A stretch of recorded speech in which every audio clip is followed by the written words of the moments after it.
That was Boomerang on Cartoon Network. Yeah. Hi, I'm Danielle. And I'm Dell. And this is the Black Catch-Up, where we're catching up on iconic black media we missed out on in our more conservative religious childhood. All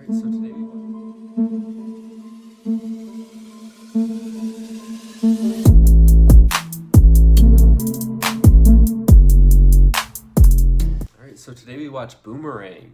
Eddie Murphy. Eddie Murphy. We had some Halle Berry in this one.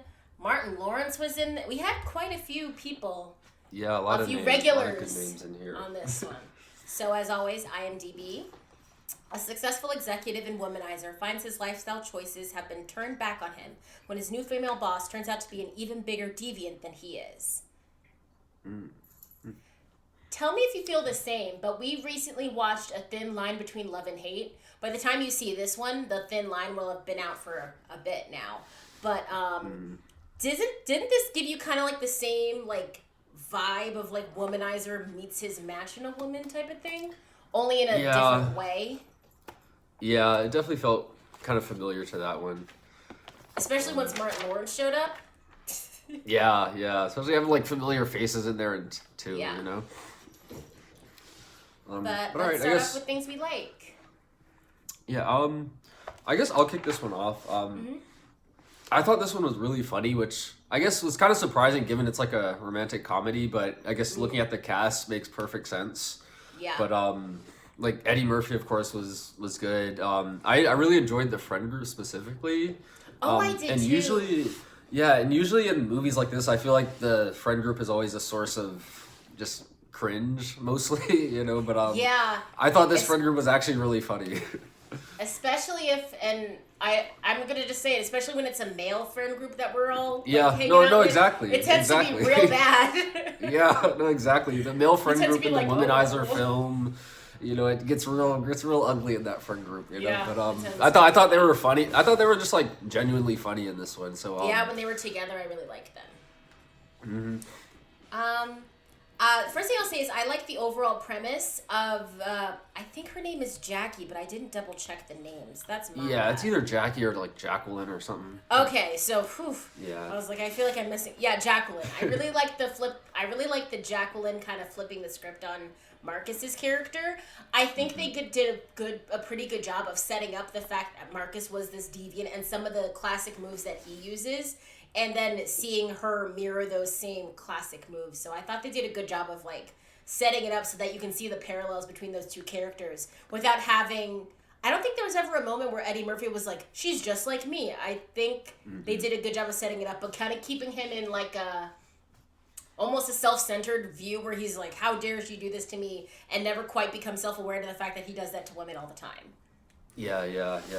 And I also like how they introduced her, kind of having them both in that like elevator scene. He kind of hits on her as he does with everyone else. And then she's like, "Oh, I'm actually your new boss," kind of thing. Yeah, that's always fun. I thought that was fun. I thought that was fun as well.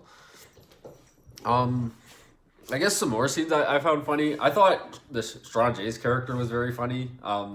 Oh, yes! Yeah, she was like the new face of the company kind of thing, but I guess the two scenes I had down for her was her like taking her panties off and like, this is the smell of... That was so funny! What would she say? Sex or whatever it was. She was like, this is the smell of sex, which we're giving me sex.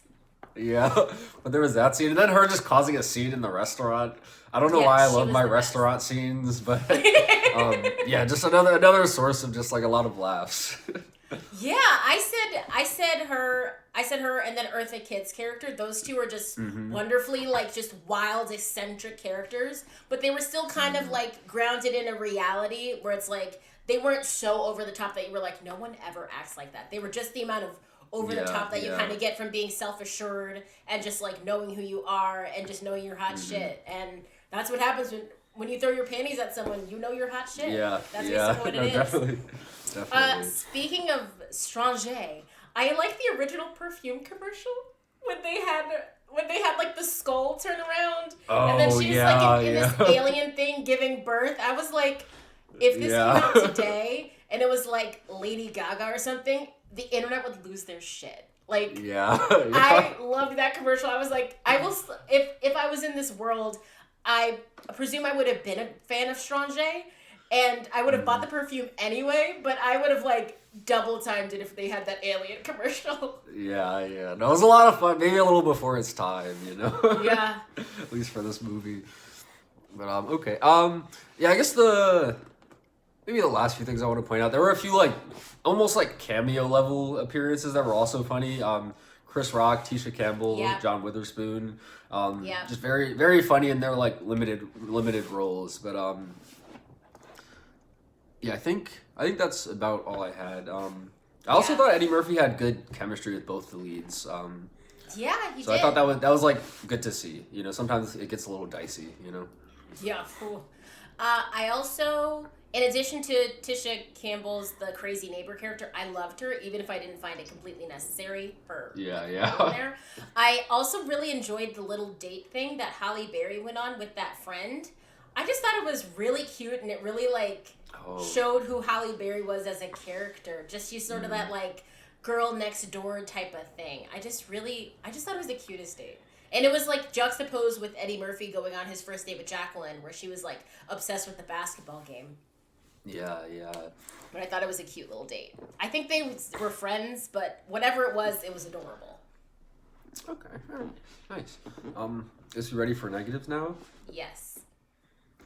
All right, you want to start it off? Or? Yeah, I'll start it off. So, going along with the date thing that Halle Berry went on, I think that in order to fully sell the fact that Eddie Murphy was, like, betraying his friend by going out with Halle Berry, they should have showed Halle Berry and the friend a lot more. They kind of just, like, maybe had 2 full scenes together, and then they kind of like, were their separate ways for most of the time. Which is fine in a sense of we want her to be someone outside of, like, what's-his-face's girlfriend. Mm-hmm. It's bad I don't remember his name. But, but yeah, I was like, to sell the fact that he's really upset that Eddie Murphy or Marcus goes out with Halle Berry, he really needs to, like, they weren't together enough for me to, like, really feel that drama. Because once he said that, I was like, oh, yeah, I guess you guys did go on a date. That was, like, so long ago. Are you... Yeah, what? Yeah. So it kind of didn't work that well for me, that scene at least. Okay, yeah. I overall wasn't a huge fan of the plot of this one. Yeah, I thought it just wasn't that interesting, especially for how drawn out it was. And I get another point. I had the same point as you with the friend. I don't know, when I first kind of saw Halle Berry and the friend on screen, I was like, okay, I'm probably not going to like this little side relationship, because I generally don't, but then I was like, you know what, let me give it a chance, and then I totally forgot about it until it, again, came to that point where Eddie Murphy's character starts getting with Halle Berry's character, so, I don't know, it just it felt like such a drawn out plot to this wasn't a complex plot, but it was stretched out 2 hours and not very well done in my opinion. And again, the friend was the perfect example of just not really being able to feel the stakes of things, and again, that relationship, I guess they were kind of just friends the whole time, and there was that scene at the end where he was kind of upset about it, but then they hugged it out, and it was why are you even upset? Because y'all were definitely not doing, y'all were friends anyway. So I don't know. I thought the whole plot was just okay. This whole plot. I say I like the premise because I think the idea of someone getting their comeuppance is always entertaining. Mm-hmm. But this plot was we were trudging through muddy water. It was just so long, and I think part of it was that the timeline of this movie super fuzzy. You don't know how long he's been under Jacqueline's spell. You don't know how long this campaign that they've been doing is for. You don't know how long. Halle Berry was maybe dating that friend. And then randomly they go to she helps underprivileged children on the side. Oh yeah. What was that? I thought the kids were funny, but yeah, that was kind of the kids random. Were funny. They were funny, but I was like, this is not part of this movie. What are you doing? Yeah. I forgot that happened. Yeah. I only remember because it kind of popped up at the end where they were seeing her, and she was yeah, I'm finally putting myself first, and I was like, was that your story arc? I don't know. But I'm always happy to see you put yourself first. And then he comes by and he's like, yeah, I guess I'm in charge of these kids now too. And I'm like, what? When did that happen?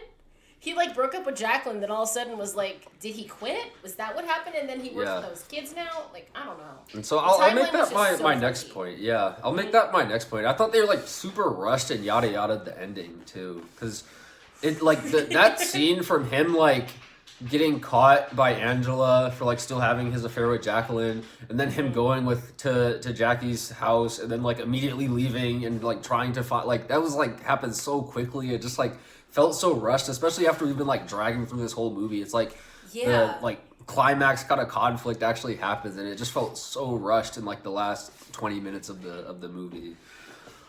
Yeah. Because I think it just has to do with the timeline, because it was like, I don't know how long. It did make sense. Yeah. The next one is, well, my last point I think is, this movie, while there were funny moments, it's not as funny as I wanted it to be. Because once you see Eddie Murphy, you're like, I'm gonna laugh the whole time. And I kind of didn't. Like, when he was with his friends and when they let him do his thing, he was really funny. But they kind of like sometimes let that put a back seat to the like sluggish plot with him and these two women and their ad agency. I don't know, but like they kind of sometimes, I think they should have let Eddie Murphy be Eddie Murphy a little bit more, because when he was like slugged down in that in the A story, which is so weird, he was slugged down in the A storyline, but once he was free to be with his friends and just like hanging out, I was like, there we go, now we're getting somewhere with the laughs. Yeah, see, I definitely agree. Like I found myself laughing a decent amount during this film, but like all the scenes I laughed out felt like they had nothing to do with like the actual plot of the movie or that like A story. You know, it was all the side scenes, like even all the like the side cameos I kind of mentioned. Like those were some of my favorite moments of the movie. But like I know that Angela's character meeting what's the friend's name's parents, John Witherspoon, that had nothing to do with the plot at all. But it was a funny scene, you know? Yeah. And that's kind of just how the whole movie felt. Like you kind of like have to force yourself through these like actual A story kind of plot scenes to get to the funny things that don't matter, which is it should be the opposite way around. No, or just make the whole thing funny, you know? That's like, true. I don't know. But it shouldn't feel like a chore to get through the A storyline of a movie. Yeah, it should be like, I should never be struggling to get through the main plot, you know? That should never be the case. So that was rough. Like, even, like I said, even Tisha Campbell, I loved the neighbor character. Tisha Campbell's reliably funny all the time. So she did her job. Just like the rest of the movie didn't do their job on making it funny and make it, like, not at all. Blend in. Not at all. All right, I guess, are we ready for ratings now? Yeah, I'm ready for ratings. You want to kick this one off? Yeah, I'll kick this off. I gave this one a 2 out of 5. It just wasn't my favorite. It wasn't as funny as I think it could have been and had the potential to be. Because like we've been saying, there were bright spots of comedy in this movie. Just it wasn't with the A story, which is not great. And it just felt a little sluggish and fuzzy because of the timeline. So, not my favorite. Also wasn't my favorite. I gave this one a 2.5. I think I might have laughed a little more than you did in this one, but again, like, still, I don't think the laughs were like directly related to the plot, more just related to this being a very stacked cast of comedians, you know? And again, like you said, like, it was very sluggish and kind of long, but again, there were like, at least to me, like a decent number of those bright spots to where like, you know, I wasn't like miserable watching this movie, you know, or like I wasn't miserable either. So, I was like, it's just going on a long time. yeah, definitely. So just like definitely a middle of the road kind of movie, I think. But final question: do you wish you saw this one earlier? Yeah, I'll go first. Me, no. It was fun, or at least funny. But I don't think I missed anything. I will say, there was a slight part of me that thought about saying yes, just in the sense that I wish I got this romantic comedy more before some of the other ones we did. Just because I feel like there's certain things I like notice in these kind of movies now that I wish I wasn't noticing, or like, you know, I wish I saw it with like a fresher, less jaded set of eyes in a sense. Yeah. But yeah, not like a strong reason to see this one early or anything. Yeah. I also gave this one a no. Like you, there's not really a strong reason for me to have seen this earlier. I also didn't know this movie existed until like you picked it. So that's just how it is. I didn't know. So yeah, I didn't need to see this earlier. I'm fine seeing it now. All right. So that was Boomerang. Yes. Oh, I guess is that why it was called Boomerang? Because she was kind of like his match, him like getting his comeuppance kind of thing. Oh, that's what I was I'm just thinking. realizing this now. Yeah. Okay. That's what I was thinking it was like too. That's what I assumed the boomerang meant. Okay, Like reverse Uno card or something like that of a relationship. Yeah. All right, so that was Boomerang. YouTube housekeeping: like, comment, subscribe. Ring the bell for notifications. If you have any movie suggestions for us, you can leave them in the comments down below. We do movies on Tuesdays and Fridays. All of our socials will be linked in the description box down below, and we'll see you next time to catch up. Bye.